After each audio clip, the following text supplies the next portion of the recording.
Hi, and welcome Hello to Let's Talk to Not Spoop. We're in the asylum because that's where we are. We're in a hellscape known as the asylum, and Spoop is in fact superior. I'd rather be scooping Spoop.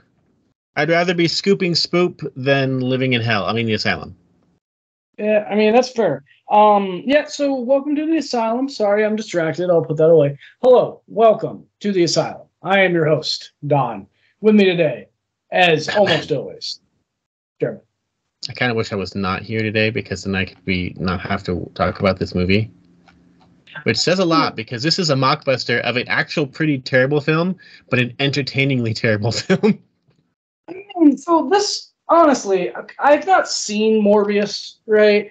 I feel like I need to now. Because now that it is not like this movie.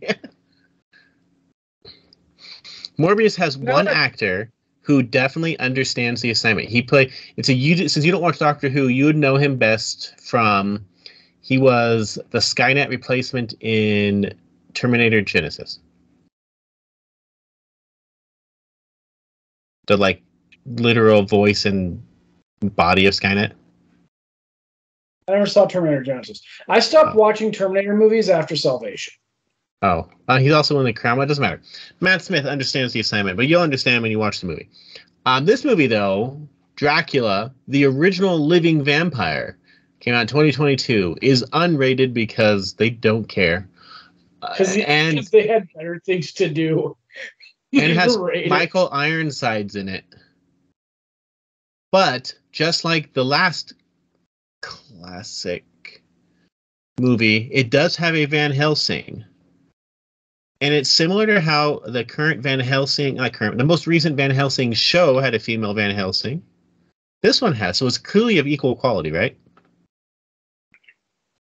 But she's. I can do the plot description if you want me to. Oh yes, by all means. So, detective Amelia Van Helsing, amazing detective. Don't worry. Asylum knows how to write detectives who know how to do she's on a hunt for a killer responsible for a string of murders targeting women, young women. If you watch a lot of true crime, like you do and I do, yes, this could fit right into there. Things get pretty bad, though, when apparently all evidence goes to Count Dracula, who is untouchable in every possible way. Immunity. Do literally weapons and, of course, the law. When Van Helsing's girlfriend vanishes, because clearly she has to have a girlfriend, because this is Asylum, though not quite pod people level certain scenes. She's then supposed to question if Count Dracula is actually a vampire or not, and has a showdown. I really don't care about it, but there is also a Captain Renfield in this. Doesn't quite fit at all what Renfield's supposed to be, and let's make Renfield entertaining is quite easy to do. There's literally every movie tries a way to do it. They didn't. He reminded me more of Lestrade in Sherlock Holmes. Inspector Lestrade, and yeah, I think that about sums it up. But I do find Van Helsing is a woman, a lesbian woman, and there's no reason for it at all. Just she is. The show is pretty good. The Van Helsing show is pretty for a TV show. It's a TV show on cable. It's not like Game of Thrones, but it's a decent enough TV show. Got a few seasons. I don't understand most of their choices with this movie, really at all. And Michael Ironsides is in it. Yeah, I think that they definitely missed the mark on casting entirely with this movie. The guy who plays Dracula is just a stunningly average looking guy with a somewhat feminine voice. He's a skater model. He's on the show Glow Up. He is a skater model. Huh. Don't ask how I know. Ironsides Ironsides as Dr. Seward, like, all right. So one of the things it felt like they got Ironsides in it and went, yes, we're good. Oh, we have other roles. Oh, do we have money for that? One of the things I enjoyed about this movie is how they kind of changed the characters to fit into the setting that they were making. However, one of my biggest issues with this movie is I have no idea when this movie takes place. Like, they don't give you like in 1910 or anything like that. There's no clue. It looks like late 1800s when the Dracula novel takes place, except that you wouldn't have a female detective, let alone an openly lesbian female detective in England in the late 1800s. This is her only credit, by the way, as well. I'm not saying that because I'm against homosexuality. I'm saying that because this is an actual fact. Homosexuality was illegal in Britain until the mid 1960s. Well, there's a whole series about this sort of thing. Alien. Darn it! It's a crime series. Your dad recommended it. Alien something. Resident Alien? No, that's a comedy. No, not Resident Alien. No. Alienist. Alienist. Yeah, which is quite literally about that. And, that's how famous people like, I should definitely know his name. The guy who cracked the Enigma machine, like, he ended up dying because they chemically castrated him. Alan Turing, yeah. They chemically castrated him for being homosexual. And... not a national hero, a world hero who couldn't be gay because it was illegal in England until the mid 60s. So there's literally no idea. I have no idea when this movie takes place. So that doesn't help. They kind of talk a little old timey, sorta, but not being able to place the time really makes it hard to watch. I'm going to give it a plus. I'm going to give it a plus though for some of it though, being that this is a modern asylum movie where they have digital cameras. It does look significantly better than last week's one. Lighting is better. Everything is more visible. It definitely looks better, and the sound is more consistent throughout the movie. Did you watch the same rip that I watched, or did you find a better rip? Oh, I found a better rip. Oh, thank God. The version I watched, Jeremiah found it on YouTube, and it was I think a Mexican cable channel rip. Telemundo. It came off Telemundo. That still had commercials. It had banners that went across the screen. The opening of the movie, Dracula is banging some redheaded girl that he meets on the side of the road, and it's her naked, and then this banner comes across, and literally the only thing you can see is right here. That's all you got. It's just here to here because her head's off camera, and it's just what on earth? And then it's so there's that, and then I'm watching them probably about 15, 20 minutes in, and it stops and gives me a Spanish commercial about gambling. And I'm just I don't know that this is watchable. It does get a little better after that, but yeah, I found a better one. So I suffered through. One of the things that I enjoyed about this movie, probably the only thing that I found enjoyable about this movie, was what they did, the concepts that they did with the characters, making Van Helsing into a female police officer detective. Cool. Renfield as her immediate superior. Cool. Jonathan Harker, instead of dating Mina, is a chemist that works in a lab and is friends with Van Helsing. Dr. Seward is the coroner. I liked that if they had just put it into a modern setting. If they'd just been you know what? This is Dracula in the year 2020. And then just gone with that, I've been okay, cool, yeah. I can accept this. I like that. Everything else about this movie is just it's meh. It's a movie. It exists. I can put it this way. I know you like Dracula 2000. I do. but I don't think you necessarily like Dracula in Dracula 2000. No, the movie's good. Because that Dracula is better than this one. And I hate that Dracula. And I even tried watching the sequels. You loved one of the sequels. I think it's Dracula. And you like quoting some of the sequels. Is it 3000 that you liked? I like the fact that you quote it all the time. It entertains me. But it is none of them are good. Don't you lie to me, Mr. Stewart. None of them are good.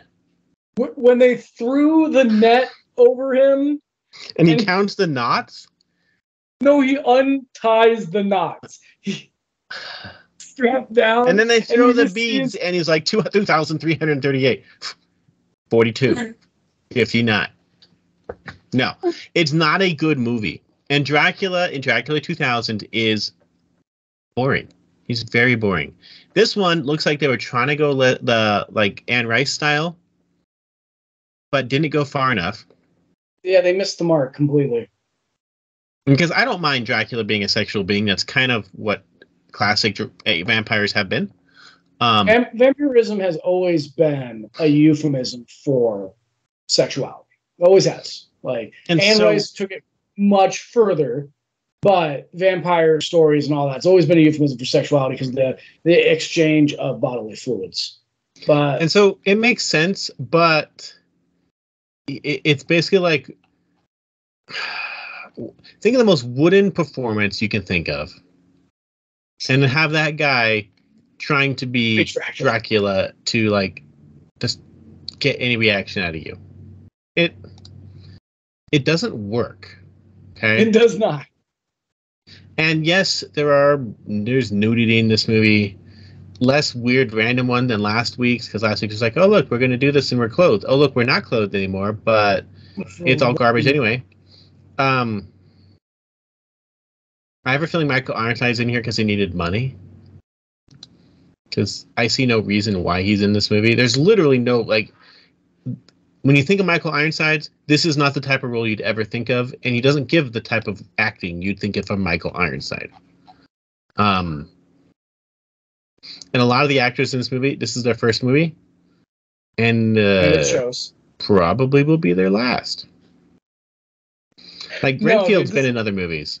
Stuart Packer's been in other movies. This is Asylum we're talking about. It will not be their last. They did it for cheap. Asylum will hire them again. Well, to be fair, though, this is also a new writing and directing team. The director is, well, kind of. We've seen the director before. Maximum Elfelt, he did War of the Worlds Annihilation, so he's the current modern day one. He did do Apocalypse of Ice a couple years ago. He did work on the newest Transmorphers movie that came out this year, so maybe it is better than the older ones, because at least maybe he filmed War of the Worlds Annihilation at least looked decent. But also had a way bigger budget than this one does. You just say that because it had mechs. And it also had a budget about 30 times bigger than most Asylum movies. And it also had, foot soldiers running into a fog and screaming randomly and then, dying because clearly no one was in other support in there. But the guy who wrote this movie, his name is Michael Varrati. He's best known for a lot of Christmas movies. He writes a lot of Christmas movies. And I mean, did he do Bone Alone? Did he do Bone Alone? Did he do Bone Alone? That's a good question. No. He has done other Dracula movies. His Sins of Dracula is one he did. So he did Christmas Reunion, Broadcasting Christmas, Christmas in Vermont. Wait. Dracula Christmas Reunion? No. A Christmas Reunion. I was about to get really excited. There's one thing, Asylum, if there's one movie I need you to make for me, it is Dracula Christmas Reunion. I need this in my life. We will see a lot more of his movies, though, because he did End of the World. He did do Hornet, which is, of course, Bumblebee. He did do Christmas with a Crown, Christmas Mission. He did Aquarium of the Dead. 4 more Christmas movies after that one. He just most recently did A Nurse to Die For and Christmas with You, Italian Christmas Memories. Why does he do so many Christmas movies? It's probably easy money, and certain channels do a lot of them every year. Hallmark does like 30 of them every year. It's literally the same movie, though. They just put in different actors. No, they still use the same actor. Lacey Chabert in like 3 or 4 a year. That's true. Since they all come out in the same month. Anyway, on topic. This movie's terrible. It is terrible. Screenshots. Okay, yeah. Let's screenshots to show anybody so they can get an idea of what we're looking at. If they can. IMDb has some decent photos this time. Okay, they're not just like random stills of like. So. That's Amelia and Jonathan Harker in an unknown time period because my dad had that exact same desk lamp, but yet they're also reading by candlelight. And there's nothing catching the wax with that candle. If you look, it's just literally a candle sitting on the desk, just chilling. Did your dad have that lamp too? Maybe. I think everybody. That candle has no holder. It's just a candle sitting straight up on that desk. Why is this bothering me? I don't know, but it bothers me too. Please change it. And look, there's that fan right there in the back. Yeah, like I said, the time that this movie takes place is not clear. Michael Ironsides in Dracula, the original Living Vampire. That's Mina, who instead of dating Jonathan is dating Amelia. They do have a lesbian sex scene. No nudity. Michael Ironsides, he is looking so old. I mean, it happens to all of us, man. I know. We're getting old too. Oh, look. It's Jake Herbert as Dracula. That's Dracula. Like, why? He's the most average-looking human being I think I've ever seen. If I saw this dude in a crowd, I would never remember. You think they'd like do something with his eyes? Like contacts? Yeah, contacts are not expensive. Something to make him look impressive in some way. But no. Jonathan Harker again. Renfield and Dracula. And look at that deer right there. Yep. I thought this was a microwave in the back for a second. I'm like, what? It's not. That deer is so distracting. I will say this, though. He is a very tall person. Yeah, he is tall. And those cupboards look like the ones in my kitchen growing up. That could have been filmed in a kitchen, for all we know. This could be like a sports lodge kitchen. And there is Renfield again. Let's see if this one. Nope, he does not have a candle just sitting there. He has so many drawers back there. It looks like a science room. He's got to keep his files. You know. You don't file things in that type of drawer. Well, they're way too small. That's like putting. That's like saying I'm going to store my files in my utensils drawer. As you can see, it does look decent, but as I said, he definitely reminds me more of Lestrade in a Sherlock Holmes movie, including one with a T-Rex.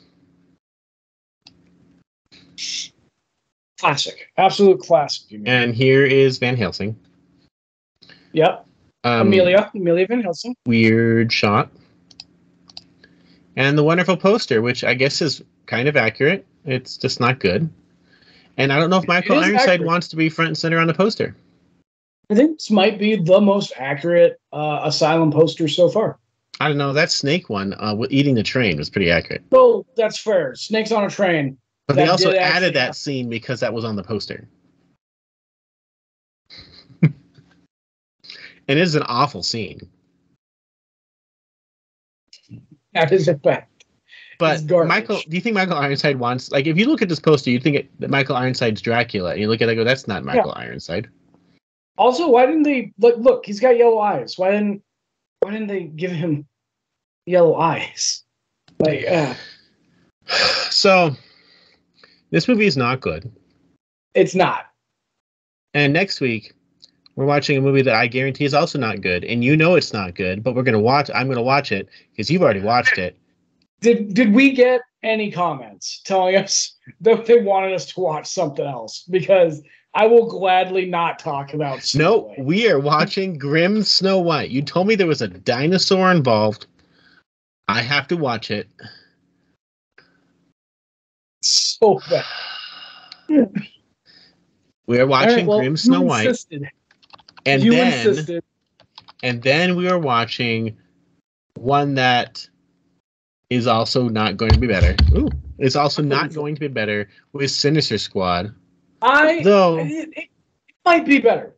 The Avengers Grimm movies were distinctly watchable. Though Grim Snow White has a 3.4 out of 10 rating, which for an Asylum film is like Academy Award winning. Yeah, that's pretty high for Asylum. Sinister Squad has a 2.2.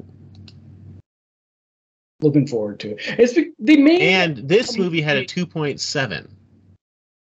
They made a movie with the least memorable character from the entirety of the Grimm Avengers movies. Well, according to them, so Grim Snow White is 2 times better review wise than Battle of Star Wars. Clearly, that means something. We'll find out. I'm going to watch it this week. It might take me all week because you told me I have to take at least 3 days. Yeah.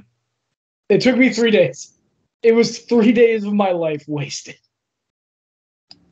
All these years of planning wasted. So, Grim Snow White, and then Sinister Squad. Sinister Squad, and then we'll be caught up for the Spoopy month. We'll go back to the wheel for November, and then we have 150 more films to go. Yeah, but I'm sure that given what you just read me, there's plenty of Asylum Christmas movies. Oh gosh, there's so many. And we've already seen the puppy one and the cat one. Watch the good ones already. Well, the other ones are like G-rated, like rom-com type ones. It's gonna be great. I'm looking forward to it. That's still 2 months down the road. I don't honestly. I think they probably are not going to be as bad as these other ones because Christmas is a lot easier to do, and you have different expectations of a terrible Christmas movie.